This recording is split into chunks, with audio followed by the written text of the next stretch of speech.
The drama surrounding Micah Parsons continues to escalate, and frankly, it's exhausting. Cowboys fans didn't think we'd be entering training camp still talking about contract negotiations for their best player, yet here we are. Micah Parsons, arguably the most important defender in the NFL not named Aaron Donald, still hasn't been paid, and it's not because he doesn't want to be a Cowboy. He's shown up to camp. He's kept things mostly professional, but he's been very clear he's confused and disappointed. He and his agent thought they were close to a deal. He thought the meeting with the Joneses had laid the groundwork for a contract that should have been done by now. Instead, Micah's agent hasn't even heard back from the team. That's not just frustrating, that's organizational dysfunction. It's becoming a pattern, and it's one fans are tired of watching play out year after year. They did it with Doc. They did it with Lamb. They did it with Zach Martin. Now it's Micah. If your most elite talents are constantly battling the front office just to be valued, what kind of message is that sending to the locker room? Micah's been watching the league. He's seen Max Crosby get his deal. He's seen J. Watt get taken care of. Myles Garrett got his money early. All of these teams prioritize securing their cornerstone defenders without dragging it into a public mess. Meanwhile, the Cowboys have made contract drama part of their annual brand. And it's not just frustrating from a PR standpoint, it's affecting morale. When your best player is publicly expressing his disappointment in how things are being handled, other players are watching. They're seeing that the Cowboys have a track record of slow-playing deals with their stars. And that's not how you build a culture of trust. The Cowboys say they value Micah, but they're not acting like it.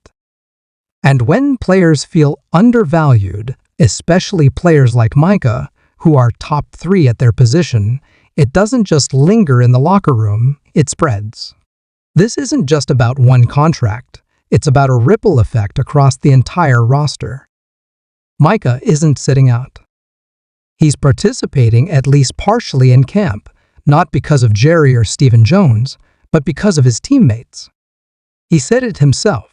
He's here for guys like Trevon Diggs and Sam Williams. That speaks volumes about the kind of leader he is. He's not trying to disrupt team chemistry, but he's also not going to let the front office off the hook. He's tried to handle this professionally, but how long can that last when the team refuses to even return a call? That's not a negotiation tactic. That's disrespect. The idea that they were close to a deal until the agent got involved is absurd. That's how business works. That's how every other team operates. If the Cowboys have a problem negotiating with agents, then maybe they shouldn't be running a professional football team. Micah has already said that if the team doesn't want him, he'll move on. He understands it's a business. But if Dallas lets him walk or alienates him to the point of no return, it'll go down as one of the worst mismanagements in franchise history. And then there's Trevon Diggs, who quietly reminded everyone that he's not thrilled with how things have gone either. The team hit him with a $500,000 de-escalator clause for skipping voluntary OTAs, even though he was rehabbing. And while technically the team had every right to do it, it was in the contract, it still came across as petty. Trevon didn't lash out, but you could tell he felt blindsided. He assumed, after signing a long-term extension, the team would offer a bit more grace. Instead, they punished him for something he thought was in his best interest. If it were a one-off, maybe you could brush it off. But when you start connecting the dots from Amari Cooper to Zeke, from Zach Martin to now Diggs and Micah, you see a trend. The Cowboys don't just mismanage contracts, they personalize them. They let emotions and grudges influence business, and that is never a recipe for long-term success. It all feels eerily similar to the Amari Cooper situation. The front office didn't like how Amari handled his injury, didn't like that he didn't always practice, and got mad when his availability didn't match their expectations. So instead of managing the situation like professionals, they moved on. Now it looks like they're heading down that same road with Diggs. Jerry's passive-aggressive jabs and comparisons between how Diggs and Parsons are handling things are creating unnecessary drama. And again, the locker room sees it. These players aren't stupid. They talk. They know when a teammate's being treated unfairly, and they know when front office politics are starting to cloud football decisions. When your ownership makes every negotiation feel like a battle of ego, it wears down the culture. It doesn't matter how talented your roster is, dysfunction always finds a way to leak onto the field. Now let's talk Mazi Smith. Remember the promise of his raw power, his strength, the potential he had to become a true space eater in the middle of that D-line? That was when he was playing at 320-plus pounds.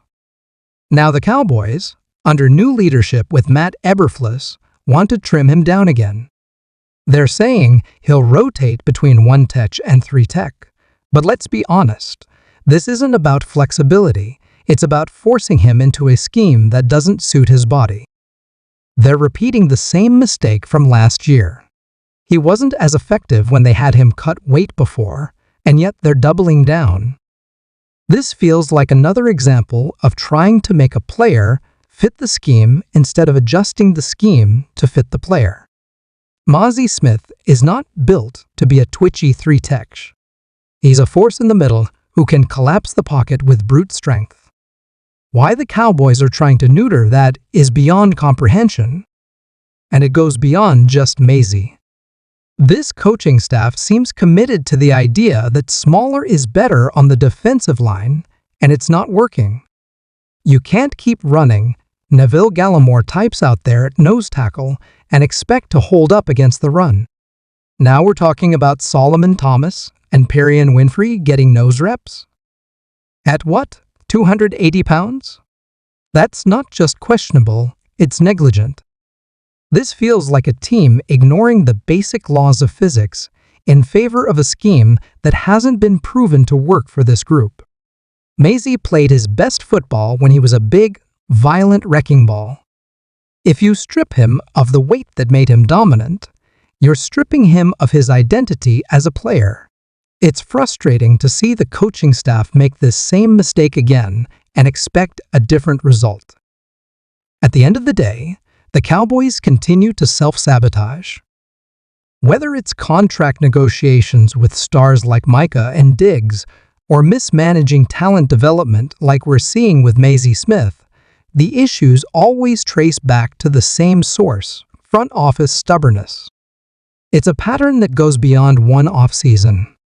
It's the result of leadership that seems more concerned with control and ego than with collaboration and results. Fans are left wondering, how long can this team keep spinning its wheels before it finally figures out how to get out of its own way? Because until that happens, no amount of star power will be enough to overcome the dysfunction that keeps showing up off the field and eventually on it too.